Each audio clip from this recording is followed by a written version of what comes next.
আসসালামু আলাইকুম ওরহমতুল্লাহি ওবরাকাতু। প্রিয় দর্শক, আগের পর্বে আমরা জেনেছিলাম কেন সাইয়্যিদুল ইস্তিগফারকে ইস্তিগফারের সর্দার বলা হয়। আজকের পর্বে আমরা এই মহান দোয়ার প্রতিটি বাক্যের অর্থ ও শিক্ষা কুরআন ও সহিহ হাদিসের আলোকে জানব। প্রথম বাক্য, আল্লাহুম্মা আংতা রব্বি, অর্থ হে আল্লাহ, আপনি আমার রব। রব অর্থ শুধু সৃষ্টিকর্তা নয়, বরং পালনকর্তা, রিজিকদাতা, পরিচালনাকারী ও অভিভাবক। যখন বান্দা বলে আপনিই আমার রব, তখন সে ঘোষণা করে আমার জীবন, মৃত্যু, রিজিক, সুখ দুঃখ সব কিছুর মালিক একমাত্র আল্লাহ। আল্লাহ তাআলা বলেন আলহামদুলিল্লাহি রব্বিল আলামিন, অর্থাৎ সমস্ত প্রশংসা আল্লাহর, যিনি সমস্ত জগতের প্রতিপালক। সাইয়্যিদুল ইস্তিগফারের দ্বিতীয় বাক্য, লা ইলাহা ইল্লা আংতা, অর্থাৎ আপনি ছাড়া কোনো সত্য উপাস্য নেই। এটি তাওহীদের মূল ঘোষণা। শুধু মুখে উচ্চারণ করলেই যথেষ্ট নয়, ইবাদত, দোয়া, ভয়, আশা, ভরসা সবই একমাত্র আল্লাহর জন্য হতে হবে।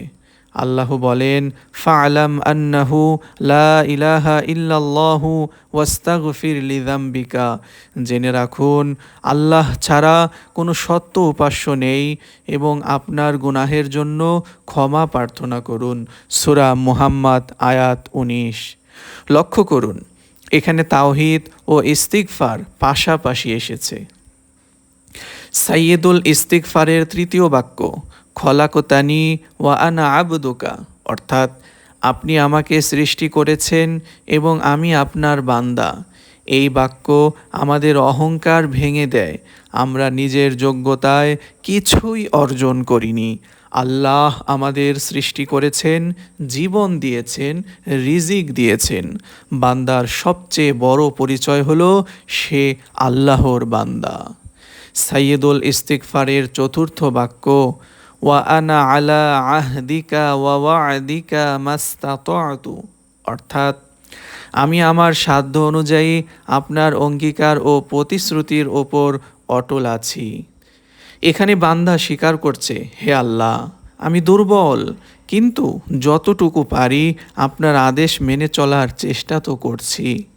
ইসলাম আমাদের সামর্থ্যের বাইরে কোনো দায়িত্ব দেয় না। সাইয়্যিদুল ইস্তিগফারের পঞ্চম বাক্য, আউযু বিকা মিন শাররি মা সনা'তু, অর্থাৎ আমি আমার কৃতকর্মের অনিষ্ট থেকে আপনার আশ্রয় চাই। অনেক সময় মানুষ নিজের গুনাহের কারণেই বিপদে পড়ে। তাই একজন মুমিন শুধু শয়তান থেকে নয়, নিজের গুনাহের ক্ষতি থেকেও আল্লাহর কাছে আশ্রয় চায়।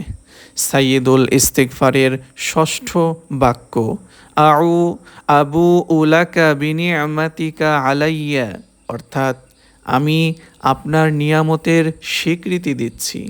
আমাদের চোখ, কান, সুস্থতা, ঈমান, পরিবার সবই আল্লাহর দান। যে ব্যক্তি নিয়ামতের শুকরিয়া আদায় করে, আল্লাহ তার নিয়ামত আরও বৃদ্ধি করেন। সাইয়্যিদুল ইস্তিগফারের সপ্তম বাক্য, ওয়া আবুউ বিযামবি, অর্থাৎ আমি আমার গুনাহ স্বীকার করছি। এটি একজন মুমিনের অন্যতম বড় গুণ।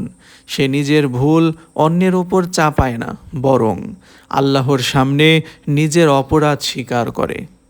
সাইয়্যিদুল ইস্তিগফারের শেষ বাক্য, ফাগফিরলি ফাইন্নাহু লা ইয়াগফিরুয যুনুবা ইল্লা আনতা, অর্থাৎ তাই আমাকে ক্ষমা করুন, নিশ্চয় আপনি ছাড়া গুনাহ ক্ষমা করার কেউ নেই। এই বাক্যের মাধ্যমে দোয়াটি শেষ হয় একান্ত বিনয় ও আল্লাহর রহমতের আশায়। আল্লাহ তাআলা বলেন, কুল ইয়া ইবাদিয়াল্লাযীনা আসরাফু আলা আনফুসিহিম লা তাকনাতু মির রাহমাতিল্লাহ ইন্নাল্লাহা ইয়াগফিরুয যুনুবা জামিআ, আল্লাহ বলেন, বলুন, হে আমার বান্দাগণ, যারা নিজেদের উপর জুলুম করেছে, তোমরা আল্লাহর রহমত থেকে নিরাশ হইও না। নিশ্চয়ই আল্লাহ সব গুনাহ ক্ষমা করেন। সূরা জুমার আয়াত 53। প্রিয় দর্শক, সাইয়্যিদুল ইস্তিগফার শুধু একটি দোয়া নয়, এটি একজন মুমিনের ঈমান, তাওহীদ, বিনয়, কৃতজ্ঞতা, আত্মসমালোচনা এবং আল্লাহর রহমতের প্রতি আশার এক অনন্য ঘোষণা। তাই শুধু মুখস্থ করলেই হবে না, এর অর্থ বুঝে হৃদয়ের গভীরতা থেকে প্রতিদিন সকাল সন্ধ্যায় পড়ার অভ্যাস গড়ে তুলতে হবে। পরবর্তী পর্বে ইনশাআল্লাহ আলোচনা করব সাইয়্যিদুল ইস্তিগফার পড়লে আল্লাহ কি কি দান করেন, কোরআন ও সহিহ হাদিসের আলোকে এর ফজিলত ও উপকারিতা। সেই পর্যন্ত সবাই ভালো থাকবেন।